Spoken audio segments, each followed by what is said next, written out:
Shalom Aleichem. Donc on va ce soir s'intéresser à une des facettes de Hanouka. Alors Hanouka, c'est effectivement l'occasion, chaque année, de revenir sur une thématique qui est en fait une thématique permanente. L'affrontement entre les Séleucides, qui ont été une population assyrienne qui a été colonisée par les Grecs, alors colonisée militairement et colonisée culturellement, philosophiquement, et puis qui a adopté les mœurs grecques. Cet affrontement donc entre les Séleucides, qui sont les représentants du centre de l'empire grec et qui vont dominer Eretz Israël, qui vont tenter d'imposer par la force la culture grecque et les valeurs de la philosophie grecque en Eretz Israël, cet affrontement entre eux et les Hashmonaïm, il faut bien le dire, c'est les Hashmonaïm, les Asmonéens, c'est-à-dire des Kohanim, des prêtres qui ont décidé de partir en guerre contre l'empire grec. Cet affrontement-là est en fait un affrontement d'abord, un affrontement de valeurs. Et donc, comme c'est un affrontement de valeurs, il faut toujours s'interroger sur le fait de savoir si les valeurs de l'empire grec ont disparu. Par exemple, il y a eu un affrontement entre Avraham Avinu et Nimrod. La Torah nous raconte que le premier roi qui se soit rebellé contre Hachem s'appelait Nimrod. La racine de son nom, c'est Mored, c'est se rebeller. Et donc Avraham Avinu va se battre contre Nimrod. Qu'est-ce que Nimrod a tenté d'imposer à Avraham Avinu? Il a tenté de lui imposer la dictature de l'idolâtrie. Cette forme d'idolâtrie, l'idolâtrie babylonienne, elle a disparu de chez nous. On ne considère pas aujourd'hui comme une valeur suprême de se prosterner devant une statue ou devant un bosquet d'arbres. Par contre, dans l'attitude d'Avraham Avinu, il y a quelque chose qui effectivement est encore valable pour nous. C'est-à-dire le fait de combattre des idoles. Le fait pour un juif de combattre, dans chaque siècle, dans chaque époque où il vit, de combattre les idoles. C'est ce principe qui reste. Mais le principe de Nimrod, lui, il a disparu. Est-ce que le principe grec a disparu? Le principe grec. Il y a un signifiant, qui est un signifiant fondamental dans la philosophie grecque et dans la civilisation grecque. Ce signifiant-là s'appelle en français la performance. Les Grecs ont construit une civilisation qui est donc la civilisation de l'esprit. Alors de quel esprit on parle? On parle d'un esprit ici qui va fonctionner pour pénétrer en quelque sorte les secrets de la matière, les apprivoiser et faire en sorte que cette capacité à pénétrer les phénomènes, à les déterminer, à les expliquer, serve finalement la suprématie de l'homme, serve le pouvoir humain. Et finalement, le principe grec, par excellence, c'est le principe de la gava, c'est le principe de l'orgueil. C'est-à-dire que, grâce à mon savoir, grâce à ma performance, grâce à ma technologie, grâce à ce que je maîtrise sur le plan intellectuel, sur le plan conceptuel, sur le plan des concepts et sur le plan technologique, je vais être capable de dominer le monde. Je ne vais pas seulement dominer la matière, je vais dominer le monde. Je vais créer un modèle qui va être un modèle exportable. Il faut se rappeler que les Grecs ont commencé à progresser en philosophie. D'abord, quand ils ont rencontré les élèves de David Ameller et les élèves de Yirmiyahu, et lorsqu'ils ont rencontré Yirmiyahu, il y a eu d'abord une rencontre entre la civilisation grecque et, en quelque sorte, les Gdolé Israël, les géants du peuple juif. Ça, c'est là que les Grecs ont commencé à progresser sur le plan philosophique. Mais ils sont très vite écartés. Et quand est-ce qu'ils ont définitivement pu, en quelque sorte, mener des recherches et progresser? C'est lorsque les marchands qui dirigeaient les cités grecques ont financé ces recherches, ont financé des écoles philosophiques. Mais les marchands, eux, ne financent jamais des écoles philosophiques et des écoles de recherche pour le simple plaisir de la casuistique et de la réflexion intellectuelle. Ils le font parce qu'ils ont un intérêt commercial, un intérêt de pouvoir. Et donc, en fait, les Grecs ont cherché à exporter leur modèle. Et ce modèle-là, c'est un modèle qui dit, nous, on réfléchit sur la matière. Et quand on réfléchit sur la matière, c'est pour en comprendre le fonctionnement et pour pouvoir mieux l'apprivoiser et pour pouvoir être plus performant, pouvoir plus fort. Et donc pour pouvoir exporter notre modèle. Et donc celui qui a le plus et le mieux exporté ce modèle, c'est Alexandre le Grand, qui a conquis la quasi-totalité du monde civilisé, qui dans un premier temps a rencontré les Bnei Israël, notamment Shimon HaTzadik, et s'est prosterné devant lui. La rencontre entre les Grecs et les Juifs, en quelque sorte, dans un premier temps, la rencontre entre le représentant de cette performance grecque et de cette grandeur juive, ça a été une rencontre dans laquelle le représentant de la puissance grecque se prosterne devant Shimon HaTzadik. Dans un premier temps, il se prosterne. Et puis petit à petit, la philosophie grecque va pénétrer, les idées grecques vont pénétrer, les comportements grecs vont pénétrer, puis petit à petit, il va y avoir des intérêts étroits d'une certaine classe dirigeante avec les pouvoirs laissés en place par les Grecs, et puis petit à petit, donc, collaboration, trahison, et donc assimilation, et donc, à la fin de ces quelques millions de Juifs magnifiques et qui incarnait donc la civilisation du Beth Amikdash du Temple, il va ne rester que quelques milliers de Juifs prêts à se battre contre les Grecs.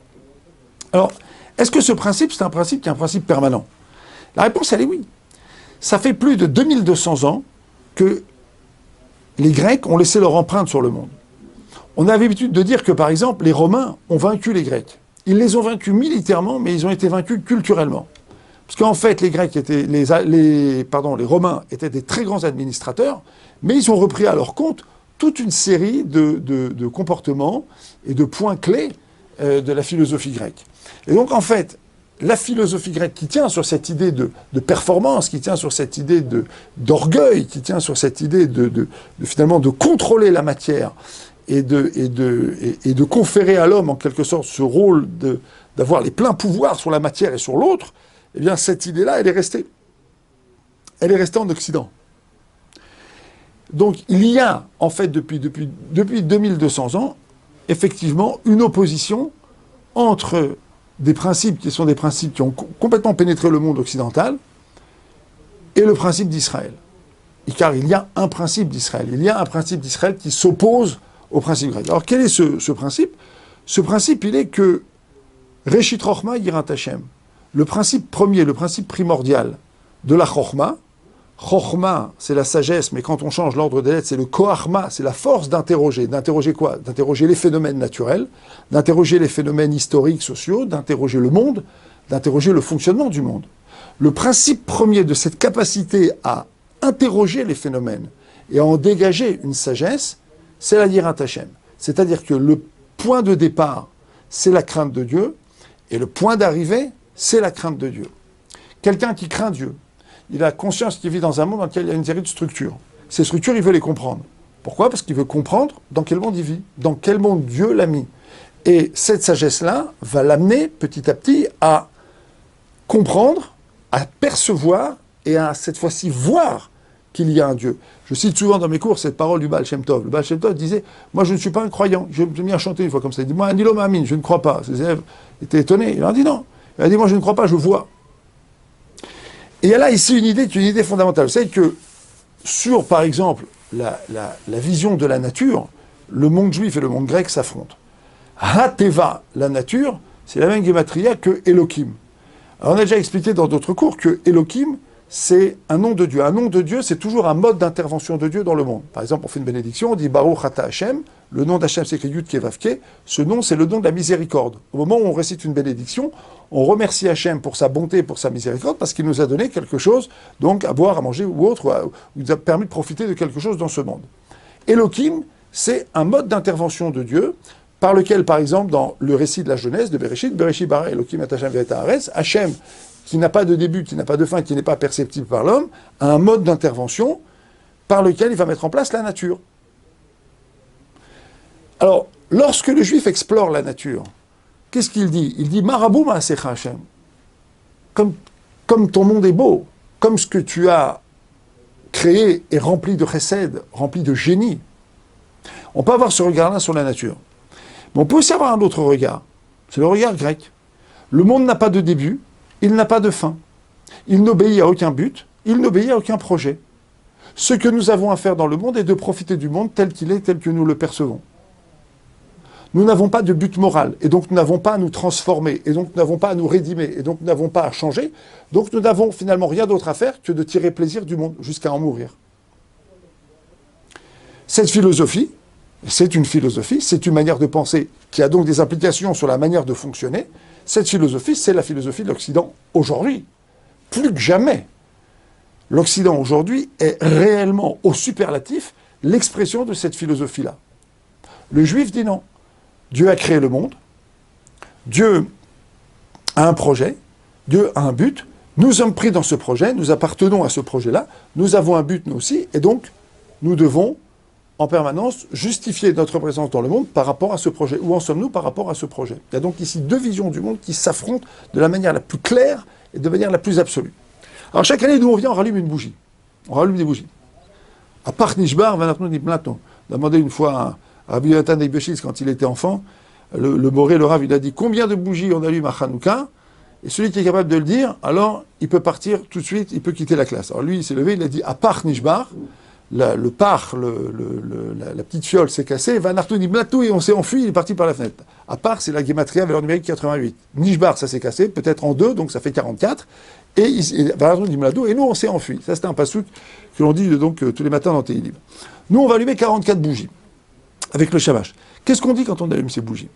On dit qu'on s'identifie avec ce qu'ont fait les Hashmonaïm. Qu'ont fait les Hashmonaïm? Les Hashmonaïm, ils ont mené une guerre qu'ils n'étaient pas sûrs de gagner. Pourquoi est-ce qu'on gagne une guerre qu'on n'est pas sûr de gagner? Parce qu'on a des valeurs. Parce que la vie qu'on veut nous imposer devient une vie impossible. Pourquoi est-ce qu'Avraham Avinu saute dans la fosse à Ur-Kasdim? Parce qu'il a des valeurs. Lui, il ne peut pas se prosterner devant Nimrod. Pourquoi est-ce que Moshe Rabbeinu va livrer, entre guillemets, une guerre à l'Empire égyptien? Il va faire sortir les Bnei Israël. Parce que Hachem lui a dit donc de mener un certain nombre d'actions. Il mène son action. Un juif, c'est quelqu'un qui obéit au temps présent de ses convictions. Je répète, un juif obéit au temps présent de ses convictions. Là, maintenant, j'ai une conviction. Je ne sais pas si cette conviction va me permettre de vivre ou de mourir, mais je sais qu'Hachem m'a demandé de vivre selon cette conception. Alors, à un moment donné, si on veut me détruire complètement sur le plan spirituel, je vais rentrer en guerre avec ceux qui veulent me détruire, parce que je vis au temps présent de ma conception. Je vais peut-être en vivre ou mourir, je vais gagner, je vais perdre, je ne sais pas, mais je suis déjà gagnant à vivre selon la conception que Hachem veut que j'adopte depuis le Har Sinaï. Donc ils vont partir en guerre. Et là, il va y avoir toute une série de miracles.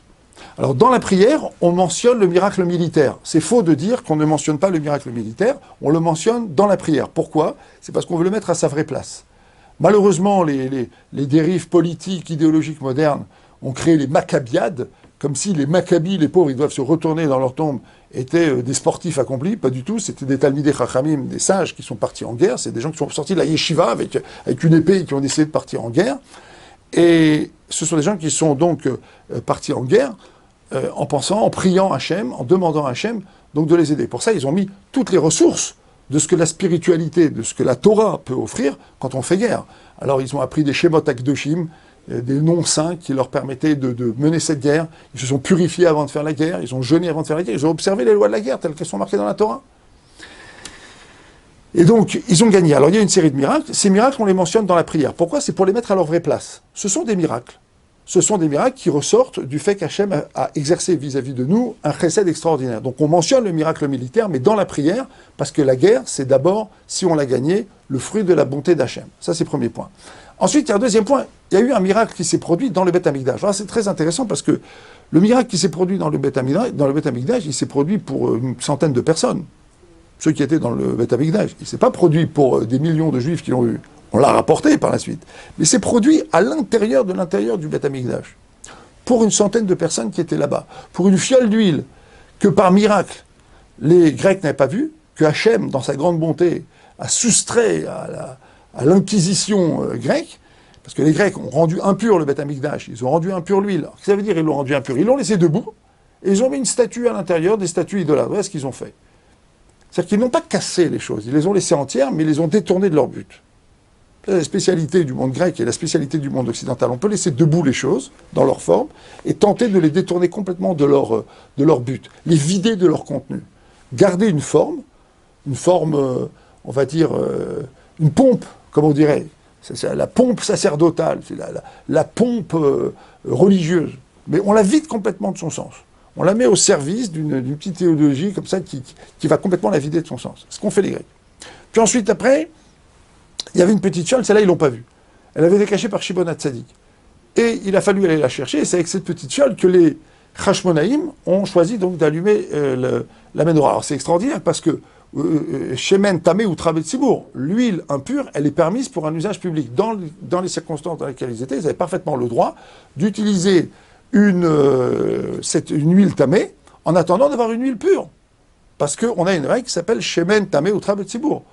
Dans une utilisation publique, on peut utiliser dans certaines conditions, et celle-là se prêter à cela, eh bien, une huile qui soit impure. Alors pourquoi ils vont prendre une huile pure? Parce qu'ils veulent aller jusqu'au bout. Parce qu'ils veulent voir si Hachem va valider leur démarche. Et effectivement, Hachem fait un miracle. Alors nous, chaque année, on allume. Alors attention, si vous regardez le Shulchan Aruch, vous verrez que la première année, lorsqu'ils ont gagné la guerre et restauré le service du Beth Amikdash, ils n'ont pas tout de suite institué Hanouka comme étant une fête. L'année suivante, ils l'ont institué comme une fête. Pourquoi?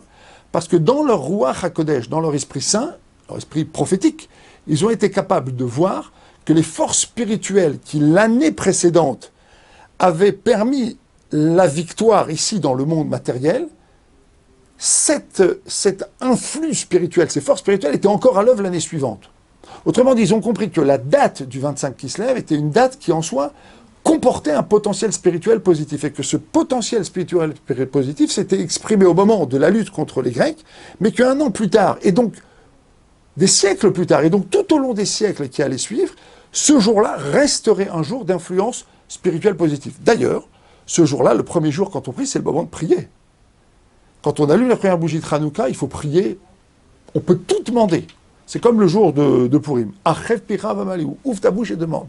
Tu peux demander pour la tchouva de concrétiser les prières que tu as fait à Kippour et à Rosh Hashanah, et pendant les Chagim, tu peux les refaire à nouveau à ce moment-là. Les prières pour la Parnassa, les prières pour les enfants, les prières pour l'éducation, notamment, parce que Hanouka est une fête qui est très liée à l'éducation. Évidemment pour avoir des enfants, évidemment pour la Parnassa, évidemment pour le Shlom Bayit, évidemment pour tout ce qu'on peut souhaiter de bon pour une maison juive. Et donc, ce moment-là est un moment pris. Pourquoi ? Parce qu'il y a des forces spirituelles positives qui, le 25 Kislev de l'année où ils ont lutté, eh bien, ont permis la victoire. Eh bien, ces mêmes forces spirituelles aujourd'hui, elles peuvent permettre à un juif de détruire quoi ? Eh bien, de détruire l'influence que cet empire grec a laissé depuis 2200 ans. Parce que le combat continue. Parce que la guerre continue. Parce que ce que l'empire grec incarne, ce sont une série de principes qui sont encore des principes d'actualité. Le principe de la performance, cette idée que d'abord dans le monde on doit réussir. Alors il faut s'expliquer sur ça. Parce que nous aussi on veut réussir. Nous aussi on prie tous les jours. Atzlichenu. Ana Hashem atzlichana. Hashem réussit. Nous aussi on demande la réussite. Qui ne demande pas la réussite ? De quelle réussite il s'agit ? Dans les concours des grandes écoles, on dit quand quelqu'un réussit, on dit c'est un tueur. C'est un tueur. Je me souviens notamment moi de quelqu'un qui avait fait des grandes écoles. Il me racontait que il avait un ami. Et son père l'accompagnait à chaque concours. Et lorsqu'il arrivait à l'entrée de l'amphithéâtre, il disait à son fils, il disait, dis-moi, qui est le meilleur ici dans cet amphithéâtre ? Regarde un peu les gens qui sont là. Qui est celui que tu connais comme étant le meilleur ? Alors le fils disait, bah lui, tiens, lui là-bas, lui c'est un des meilleurs. Le père lui disait, tu vois celui-là, tue-le. Tue-le. C'est extraordinaire. La performance, dans le monde occidental, elle est liée, non seulement à cette idée que j'ai raison, mais il faut que l'autre ait tort. Elle est liée à la notion de meurtre. Même dans le vocabulaire plaisantin, on dit c'est un tueur, celui-là. Ah, celui-là, c'est un requin. Ah, celui-là, c'est un mangeur. Ah, celui-là, il va tuer. On a un vocabulaire qui est un vocabulaire de meurtre. La tzlacha, la réussite, elle est liée au meurtre. Elle est liée à la mort de l'autre. À quoi est liée la tzlacha dans la Torah ? Atzlichenu, on demande à Hachem, fais-le réussir. C'est quoi fais-nous réussir ? Il y a un type qui est venu voir Raphaël Kanevski, il lui a dit, j'ai du mal dans le limoud, j'ai du mal à étudier la Torah. Alors il lui a dit, mais qui t'a dit que Dieu veut que tu comprennes ? Ce qu'il veut, c'est que tu travailles. Alors est-ce que ça veut dire que nous, on est là pour former des générations d'idiots qui ne comprennent rien et qui s'efforcent de lire et de relire des choses qu'ils ne comprennent pas ? Ça veut dire que l'ustensile de la halacha, de la hatzlacha, de la réussite, c'est la capacité à se mesurer à un enjeu, donc à fournir tous les efforts qu'il faut pour arriver à un certain but, ça c'est clair. Mais ça passe par le fait que je dois tuer ce qu'il y a de mauvais en moi qui ne me permettra pas de comprendre pourquoi j'ai réussi. Pourquoi j'ai réussi ? Parce qu'Hachem veut que je réussisse. Comment est-ce que je peux comprendre que si j'ai réussi, c'est parce qu'Hachem voulait que je réussisse ? D'abord, je dois commencer par comprendre que quand j'échoue, c'est parce qu'Hachem veut que j'échoue. Une fois, il y a un des frères Reichmann, qui était un des plus grands hommes d'affaires juifs de ce siècle. Il donnait 50 millions de dollars de maaser à l'époque de Rav Shach. Et lui, normalement, il devait récupérer les docks de Londres pour construire. Bon, c'était à l'époque où Thatcher était Premier ministre en Angleterre. Elle avait promis donc qu'elle construisait des voies ferrées et tout, etc. Il y a eu un problème avec le gouvernement. Bref, il a acheté. Et puis finalement, les arrangements qu'il y avait avec le gouvernement anglais ne se sont pas réalisés. Et il a tout perdu. Et il s'est retrouvé, il a perdu des centaines de millions de dollars. Il a laissé sa chemise, sa cravate et tout le reste. Terrible. Et il a été une fois voir Rav Greinemann à Bnei Brak. Il a dit c'est terrible parce que cette affaire-là dans laquelle j'ai perdu de l'argent, il dit si on m'avait demandé, moi, si on m'avait demandé un conseil, si on m'avait dit est-ce qu'il faut y aller ou pas, bah, j'aurais dit bien sûr que non. Et pour moi, je n'ai pas été capable de le voir. Et là, Rav Greinemann a arrêté, il a dit non. Si vous réfléchissez comme ça, vous n'avez pas compris votre épreuve. Vous devez comprendre que Hachem avait besoin que vous échouiez là. Il avait besoin que vous perdiez à ce moment-là. Et donc, il vous a mis ici en condition de réfléchir comme vous avez réfléchi et de faire ce que vous avez fait pour vous arriver à ce résultat-là, parce qu'Hachem voulait ça. Vous devez comprendre que où vous êtes retrouvé, c'est parce qu'Hachem le voulait. Et Rechman a rebondi dans sa carrière plus tard, et les frères Rechman ont rebondi, ils sont repartis plus tard. Je ne peux comprendre que Hachem veut que je réussisse que parce que je suis capable de comprendre pourquoi Hachem voulait que j'échoue. Autrement dit, Hachem gouverne son monde. Hachem décide. Moi, ce que j'ai à faire, c'est faire sa volonté. Ce que j'ai à faire, c'est entreprendre. Ce que j'ai à faire, c'est essayer. Alors, je dois essayer selon les critères de la Torah, sans jamais marcher sous les pieds de l'autre, sans jamais insulter l'autre, sans jamais voler l'autre, sans espionner l'autre, sans jalouser l'autre, en mettant de la tzedaka, sans travailler Shabbat, en mangeant kasher, en disant la vérité. Je dois essayer selon les critères de la Torah. Maintenant, quand j'ai essayé en utilisant les critères de la Torah et que ça n'a pas marché, et que j'ai demandé la bracha d'un tzaddik, et que cette bracha ne s'est pas réalisée, c'est donc que je n'ai pas mérité. À partir du moment où je comprends que ma performance est liée à la volonté d'Hachem, en vérité, ma performance, elle est tout simplement le fruit de la volonté d'Hachem. Je peux même comprendre quelque chose de plus extraordinaire que ça. C'est qu'en vérité, même lorsque j'ai réussi quelque chose, c'est parce qu'en fait Hachem voulait me le donner, mais pour ça il m'a mis l'idée dans la tête, il m'a mis la force, et il m'a amené jusqu'à cette chose. En fait, il voulait me la donner, mais il m'a donné tout ce qu'il fallait pour que j'y arrive. De là, on peut parfaitement comprendre pourquoi il y a des choses qui font que les gens perdent leur mazal. Ils perdent leur mazal. Ils ont un mazal, mais ils le perdent. Parce que entre ce que Hachem veut leur donner et ce que, là où ils sont, et la distance qu'ils devaient parcourir, ils ont posé une série d'obstacles insurmontables qui font que Hachem est là, mais qu'eux ne sont pas au rendez-vous. Voilà de quoi est fait la tzlacha dans le monde juif. C'est ça la performance. La performance, c'est dans la relation avec Hachem et dans la relation, dans la compréhension de la relation avec Hachem. Le résultat, c'est Hachem qui décide. Ekra laquelle Elion, Hachem gomer alay. J'en appelle au Très-Haut, mais c'est Hachem qui termine le travail. C'est lui qui décide, c'est pas moi. Et ça, c'est une idée qui s'oppose radicalement à l'esprit de performance tel qu'il est conçu par la philosophie grecque, par le comportement grec depuis 2200 ans. La réussite à tout prix, et chez nous, la réussite a un prix. Parce que la vraie réussite, c'est le prix que je paye dans ma relation avec Hachem. Et donc, tous les ans, quand on allume la bougie, en fait, qu'est-ce qu'on fait?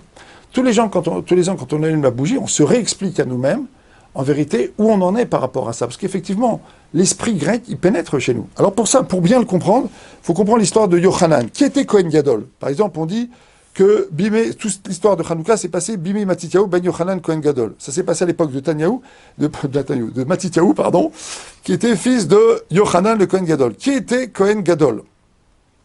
Alors c'est extraordinaire parce que on voit qu'il y a cette idée que, en fait, Yochanan aurait parfaitement pu être ce Kohen Gadol dont on dit qu'à la fin de sa vie, il est devenu Tsedouki. Il est devenu Sadducéen. Alors, il y a une Mishnah qui se trouve à Baba Kama, page 56, dans la Masechet Baba Kama. Donc, il y a une Mishnah qui est la chose suivante. Gamal Shaya Taoun Pishtan. Lorsque vous avez un chameau qui passe et qui est rempli de lin, Vavar Bershut Arabim, il passe dans le domaine public. Venichnas Pishtano Letor Hachanut, le lin qui transporte donc ce chameau, il rentre dans un magasin. Vedalko Benero Shel Chenvani, et il a été brûlé par le feu qu'il y avait dans le magasin et qui était donc la propriété du Chenvani, du marchand. Veidli Katabira, et ça a mis le feu dans le magasin.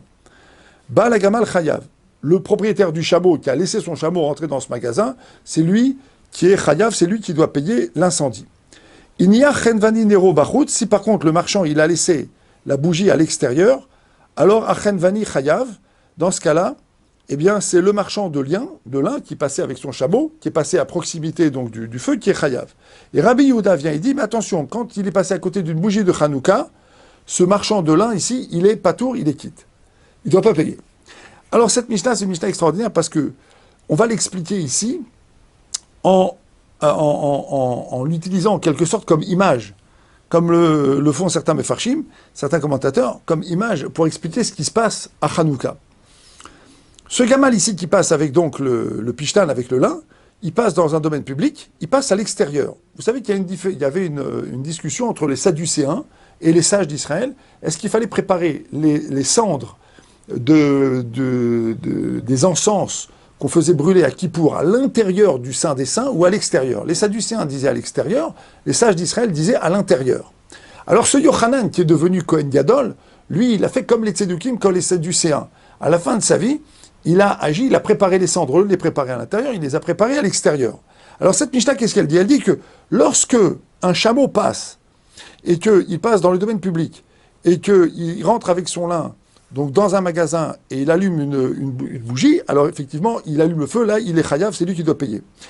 Mais si maintenant, le marchand, donc lui, passe à l'extérieur, et que là, donc son lin va prendre feu, c'est lui qui est chayav. Mais attention, Rabbi Yehuda dit, quand il s'agit de Hanouka, là, il n'est pas tour. Pourquoi? Parce qu'à Hanouka, ici, à Hanouka, c'est normal qu'on mette les bougies dehors, parce que les bougies, on les allume dehors. Alors, qu'est-ce qu'on est en train de dire ici? Chenvani, marchand, c'est les mêmes lettres que Yochanan.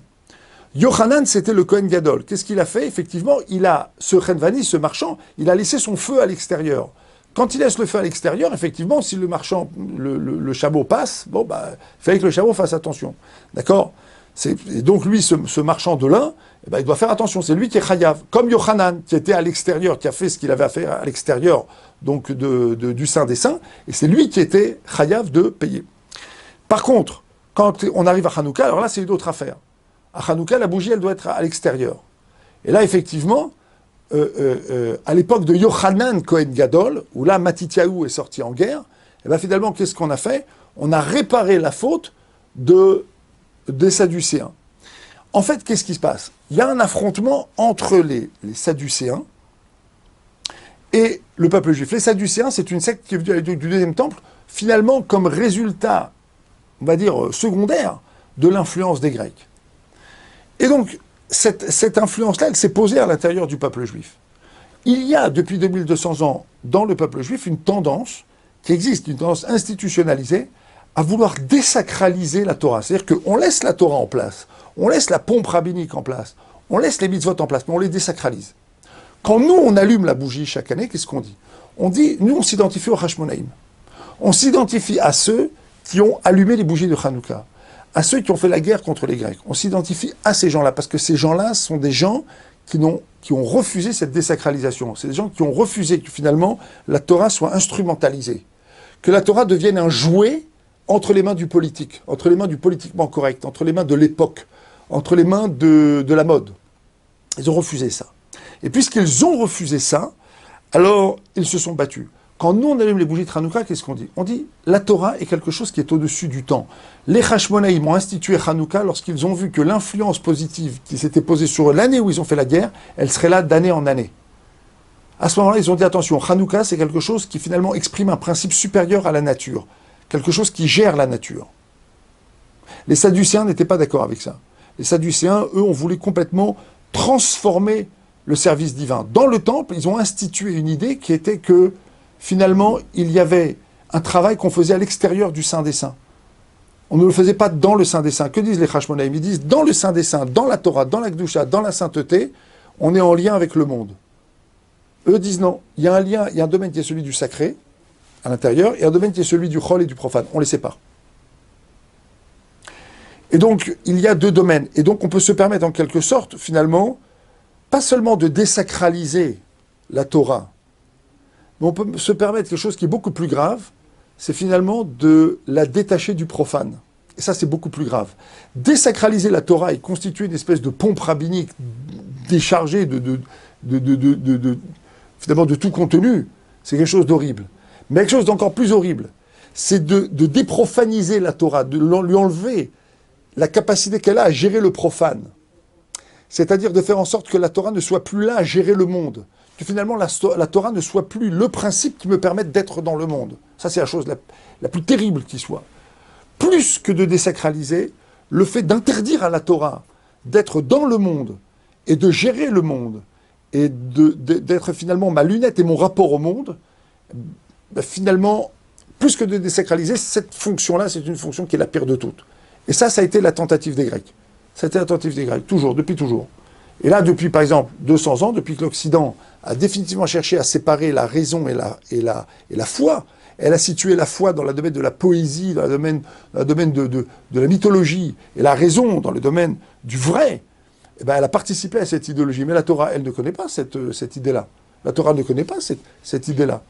La Torah, elle sait, elle pose que Elohim, Hachem, quand il fait la nature, eh ben, c'est lui, c'est Hachem qui est là. et qu'on peut regarder la nature, on peut regarder le monde, on peut regarder l'histoire au travers des yeux de la Torah et gérer la nature, le monde et le rapport au monde par la Torah.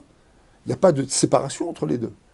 Et ça, c'est finalement le combat qui existe depuis toujours. Donc nous, on rallume une lumière qui a été, mais qui est en fait une lumière permanente. Le mot « or », c'est le 25e mot de la Torah.